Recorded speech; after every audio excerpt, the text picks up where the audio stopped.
Let's talk about January 27, 2026. Put a circle around this date because it's going to be in every UPSC textbook and business journal for the next decade. While most of us were busy watching the Republic Day parade or tracking the latest drama with US India tariff on our phones, something massive happened in New Delhi. India and the European Union did what most experts said was impossible. They finally signed the FTA, the Free Trade Agreement. But let's be real, calling it an FTA is an understatement. This is being called the mother of all deals. Negotiations for this pact started in 2007. Back then, the first iPhone had just been launched. Manmohan Singh was Prime Minister, and the world looked completely different. For 19 years, this deal was stuck over things like the price of Scotch whisky and how many Indian IT professionals could work in Paris. But yesterday, Prime Minister Modi and EU President Ursula von der Leyen sat down and closed the loop. We aren't just talking about cheaper cheese or French wine here. We are talking about a $24 trillion economic bridge connecting 2 billion people. This deal is India's answer to global trade wars. While the US is busy hiking tariffs to 50% to pressure us, Europe has decided to open the doors.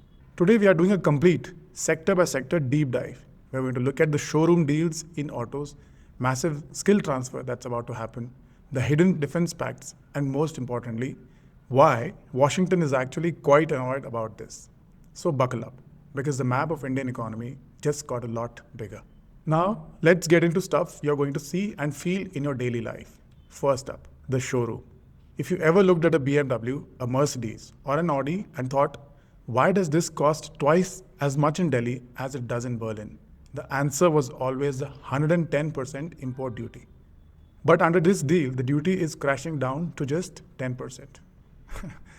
Now, before you run to the dealership, there is a catch. India is smart. We didn't just open the floodgates. There is a quota of 250,000 cars per year. So this is a Goldilocks move. It's just enough to give us better price on luxury cars, but not so much that it kills the demand for our homegrown heroes like Tata and Mahindra. In fact, if you look at the stock market today, Mahindra and Tata took a small 4% hit because investors are worried about competition. Any car priced below $15,000, roughly 15 lakhs, is still heavily protected. So your Scorpios and Harriers are safe. This deal is really about making premium the new standard. And it's not just about the cars, it's about the parts. Duties on European auto components are going to zero. This means European giants like Volkswagen and Renault are finally going to find it cheaper to actually build and service their cars here. So we are moving from being a big import market to a golden hub for European engineering. Now let's move from showroom to the cellar.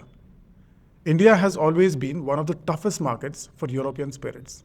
We had a 150% sin tax on almost everything. But yesterday, that wall came down.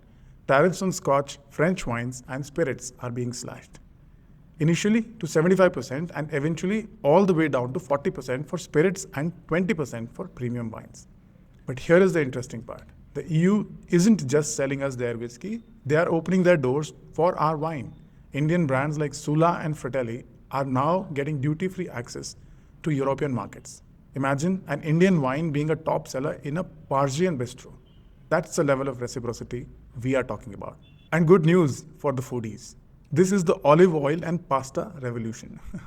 Duties on olive oil, which were 45%, pasta, chocolates, and even pet foods are being completely eliminated. The strategy here is clear. India is trading market access for technology and growth. We give them a piece of our massive consumer pie, and in return, our farmers and textile exporters get a VIP pass into world's wealthiest market. Now, if you thought the car deals were big, wait until you hear about what's happening in the war rooms. That is the part of the deal that isn't just about money. It's about strategic survival. For decades, India's defense soul was tied to Russia. We were the world's largest importer of Russian arms. But yesterday, we officially pivoted. India and EU signed their first ever Security and Defense Partnership, SDP. We are talking about an annual defense dialogue where our top generals and their counterparts in Brussels sit down to coordinate. India has been invited to explore joining the European Security Action Program, SAFE. That is massive $150 billion fund. For the first time, Indian private companies, and not just the big government PSUs, but tech startups in Bangalore and Pune, can bid for projects alongside European giants like Dassault or Leonardo. So we aren't just buying French Rafales and German submarines anymore. We are moving towards co-development. This is Make in India on steroids. And it goes beyond Earth's atmosphere as well. The deal also includes massive boost for space and cybersecurity. ISRO and the European Space Agency ESA just signed a joint intent for human spaceflight. While the US might be hesitant to share certain deep tech secrets, the EU is opening up. But let's talk about the most critical piece of hardware in 2026, the semiconductor chip. Minister Ashwini Vaishnav was very clear about this yesterday. This deal gave us preferential access to the EU's high-tech manufacturing equipment. If we want to build a 3 nanometer and a 2 nanometer chips in India, the kind of power AI and high-end smartphones, we need European tools. These tools are currently some of the most guarded technologies in the world. By signing this FTA, India has secured a front row seat in the global chip war. The duties on these high-tech machines dropping to zero. This effectively lowers the cost of setting up a fab or a chip factory in India by 20 to 30% overnight. And let's not forget energy. We have launched a green hydrogen task force. The EU is putting €500 million on the table over the next 2 years just to help Indian industries transition to green and clean tech. Why? Because Europe wants to buy green hydrogen and they want India to be their primary supplier. They're basically paying us to upgrade our technology so that they can buy our clean energy later. This is what strategic autonomy looks like. While the US uses the stick, threatening us with sanctions over Russian oil, the EU is using the carrot. They are saying, work with us and we will give you the keys to the future. It's a brilliant move by New Delhi. We are balancing the scales. We are telling the world that India is not a junior partner. We are the tech powerhouse in the making. Now let's talk about the most valuable export India has. Our people. Yes, it's us. For years, the dream of many Indian students and techies was the US. But let's be honest, the H-1B visa has become a lottery. It is also a nightmare, and the green card backlog is now measured in decades. Europe saw this gap and they have moved in with a massive alternative. Alongside the trade deal, India and EU signed a comprehensive mobility partnership. First, let's talk about European Legal Gateway Office. This isn't just another government building, it's one-stop shop that opened yesterday in New Delhi. Think of it as a career concierge. Instead of you struggling with 27 different visa rules for 27 different countries, this office helps you navigate the entire block. And they are starting with the ICT sector, tech and IT, but will soon expand to healthcare and engineering. But here is the real game changer, uncapped mobility for students. Currently, we have about 1.2 lakh Indian students in Europe. The Europe just committed to making that flow uncapped. If you graduate from a European university, you now get a 9 to 12-month post-study visa automatically. They aren't just giving you a degree, they are giving you a career path. And for the professionals, the ICT transferees, there is a huge win.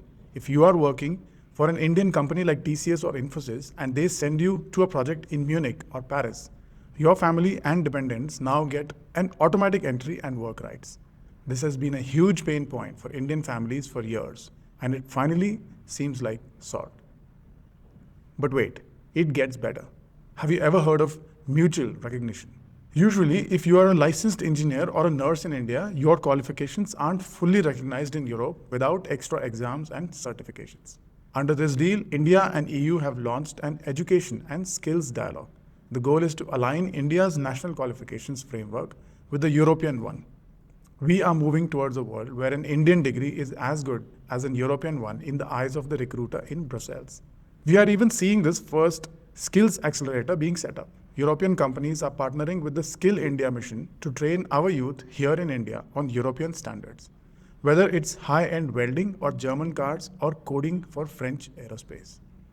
And for my friends in the traditional medicine space, Ayush practitioners, this deal is a massive victory. For the first time, Indian traditional medicine is being recognized in the EU. You can now set up Ayush wellness centers in clinics across Europe with your Indian qualifications. Essentially, Europe is saying, we have a demographic crisis. Our population is aging, and we have millions of job vacancies. India, you have the talent. Let's make the paperwork disappear. So this isn't just a migration pact, it's a global talent integration. We are no longer just cheap labor for the world.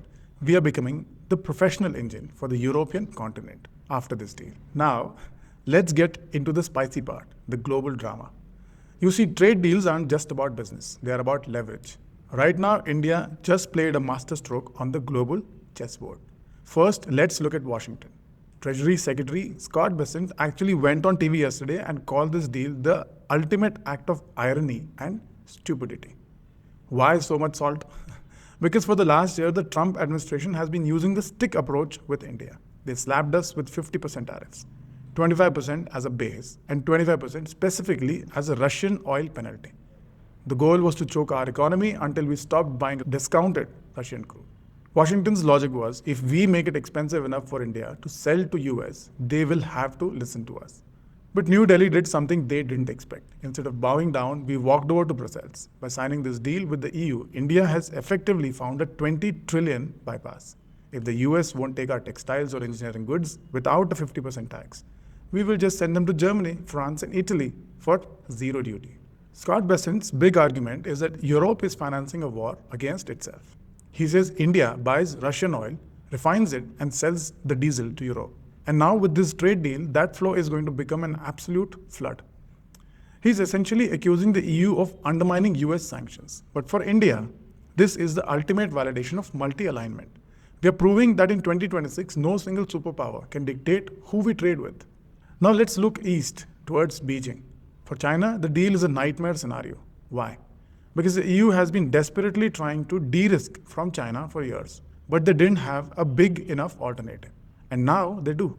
By giving India preferential access, Europe is basically rolling out the red carpet for supply chains to move from Pearl River Delta to the shores of Gujarat and Tamil Nadu. When you hear Ursula von der call this partnership of two giants, she's sending a coded message to China. We don't need you as much as you think we do. This deal turns India into an official alternative. Every time an European CEO thinks about the risks of manufacturing in China, they now have a treaty-protected, duty-free destination in India to consider. And don't think for a second that this was just luck. This was calculated pivot. Canada is doing the same thing. They're currently in the middle of their own pivot to India because they are also facing 35% tariff from the US. We are seeing the birth of a new democratic trade bloc. India, the EU, Canada, and the UK all banding together to protect themselves from the unpredictability of America's first policies. So while the headlines might talk about the price of cars or wine, the real story here is power. India just told the world, we are not a satellite state. We are a pole in a multipolar world. We have successfully used Europe to neutralize US pressure. And we have used our market to replace China as Europe's favorite partner. It's a geopolitical hat trick. So we have talked about fast cars, the cheaper Scotch, the defense deals, and the visas. It sounds like a dream, right? But as with any mother of all deals, we have to talk about a reality check. Because if you are an Indian business owner, especially in the MSME sector, there are some serious terms and conditions you need to know about. The biggest elephant in the room is CBAM, the Carbon Border Adjustment Mechanism. Essentially, it's a carbon tax. As of January 1st, 2026, the EU started taxing imports based on how much carbon was emitted to make them. If you are exporting steel, aluminum, or cement, and your factory isn't green yet, you could be looking at an extra 20 to 35% cost at the European border. Now, India fought hard to get an exception, but we didn't quite get it. Instead, we got a technical bridge. The EU is giving us a 500 million euro and a specialized task force to help our factories upgrade. But let's be clear, the free cash isn't actually free. It's green. If our MSMEs don't pivot to clean energy in the next 2 to 3 years, those zero duty benefits for textiles and leather will be eaten up by carbon taxes. Then there is the agriculture safeguard. You might be wondering why we didn't mention milk or butter. That's because India kept the dairy sector completely out of this deal. With 80 million small farmers depending on dairy, New Delhi decided that protecting their livelihoods was more important than cheaper European cheese. So your local Amul or Mother Dairy isn't going anywhere. We have ring-fenced our farmers to make sure that they aren't crushed by subsidized European giants. And finally, we have to talk about sustainability and labor. For the first time, India has accepted legally binding clauses on labor standards and environmental protection. This means European inspectors could, in theory, look into our supply chain to ensure no child labor is used and that workers have fair conditions. For some, this is a great step for human rights. For others, it's a non-tariff barrier that could be used to block Indian goods if things get politically tense. So what's the final verdict? Is this deal actually going to change your life? In short term, expect some transition pain. You will see stock market volatility as companies rush to comply with new rules. You will see sectors like luxury autos thrive, while others like carbon-heavy manufacturing scramble to upgrade. But in the long term, this is the new blueprint. It adds roughly 1.1% to our GDP every single year. It creates a rules-based sanctuary for India in a world where the US and China are tearing up the rulebook. It turns the Make in India label into a premium brand that the world's wealthiest market is ready to buy. We have spent 19 years waiting for this moment. The bridge is built. The doors are open. Now it's up to Indian businesses and professionals to see who can cross it first. That is the deep dive into the mother of all deals. Let me know in comments, are you more excited about the 10% duty on a BMW? Or the fact that our IT professionals finally have a fast track to Europe. Thank you for sticking through this marathon, and I will see you in the next one. If you really like this video, hit subscribe and like it as well.